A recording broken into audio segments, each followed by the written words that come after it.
Don't go anywhere. Tonight on the Mehdi Hasan Show, a view of the Trump indictment you may have not heard anywhere else. Why so many, even in the news business, have the entire framing of it all wrong. We'll set the record straight. Then, taking apart the dangerous and anti-Semitic attacks on Manhattan DA Alvin Bragg and George Soros. And later, one Democrat shows the rest of his party how to get angry on gun violence and on school shootings and why that anger matters.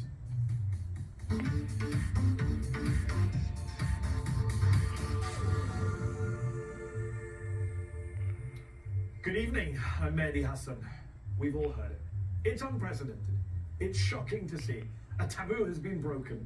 The indictment of Donald Trump by a grand jury in Manhattan and his impending arraignment in less than 48 hours has led to countless hot takes and breathless commentaries, including from many liberals, about how a Rubicon has been crossed when it comes to dealing with former presidents, about how this could open the doors to endless political prosecutions of former presidents going forward. So tonight, I have one simple message for everyone following this story, especially my fellow journalists. We've got our entire framing of this indictment wrong. In fact, our entire approach to this indictment is missing the forest for the trees. Because you know what's really shocking and unprecedented?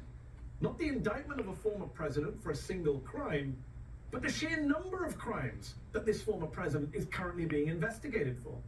There's this indictment in Manhattan, possibly for campaign finance law violations involving hush money payments to adult film star Stormy Daniels, who he's accused of having had an affair with, something he denies, but we just don't know as none of us have seen the indictment yet. But there's also the DA in Fulton County, Georgia, investigating Trump for trying to overturn the presidential election there, and the special counsel at the Justice Department investigating both Trump's mishandling of classified documents and his role in the events of January the 6th, 2021. You want unprecedented? That's what's unprecedented, not trying to hold him to account for it. I mean, in terms of alleged criminality, Donald Trump makes Richard Nixon look like a choir boy. And so, look, if you judge Trump by the standard of ordinary citizens, which is the standard he should be judged by in a functioning democracy with a rule of law, and by the way, I should add, ordinary citizen is technically what Trump still is right now. What's shocking is that it has taken so many decades to actually get round to indicting Donald Trump. I mean, how has this not happened before? This is a man who first appeared on the front page of the New York Times almost exactly 50 years ago, October 1973, when he and his landlord father were being investigated by the Nixon Justice Department for discriminating against black renters, and in doing so, violating the Fair Housing Act. But the Trumps settled out of court and got away with it. And the Donald just kept settling and kept getting away with it for the next 5 decades.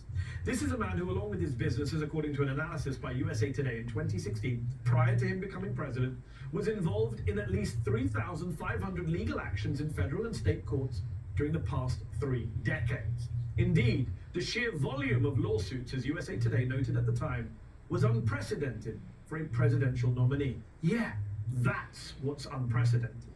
Rather than focusing on how no former president has ever been indicted before and thereby playing into his and his supporters' game in the process, we should be focusing on how no former president has been accused of the sheer number of crimes he's been accused of.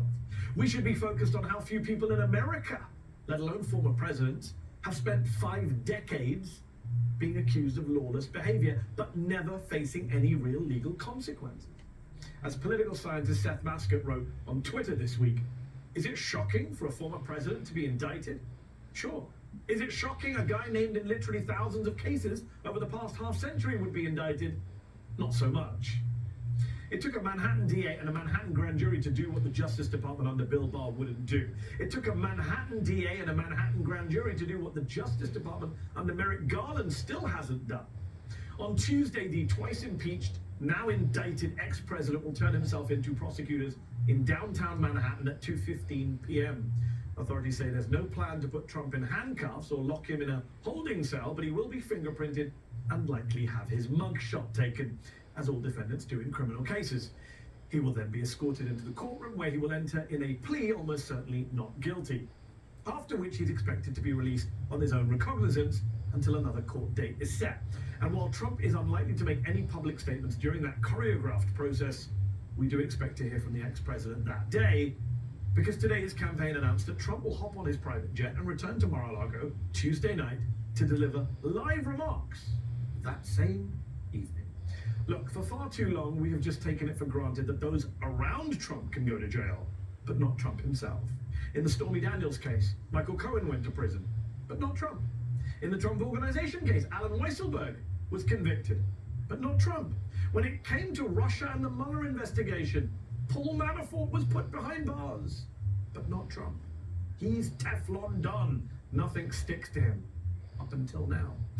By the way, on the subject of Manafort, it's worth noting, as Democratic Congressman Bill Pascrell did on Twitter, that when it comes to the people Trump surrounds himself with, his campaign chair, deputy campaign chair, personal lawyer, chief strategist, national security advisor, foreign policy advisor, campaign fixer, and company CFO were all convicted of crimes.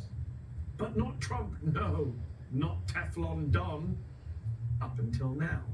As the editor of the New Republic pointed out this week, he's been a one-man crime wave his entire adult life. The wonder is that it's taken this long for him to be indicted. Yes, exactly. So please don't buy into the right-wing framing of this indictment that this is somehow crossing a line. What's shocking is not that a former president has been indicted. What's really shocking is that after all these years, Donald Trump will finally see the inside of a courtroom. Let's discuss more with my panel tonight. David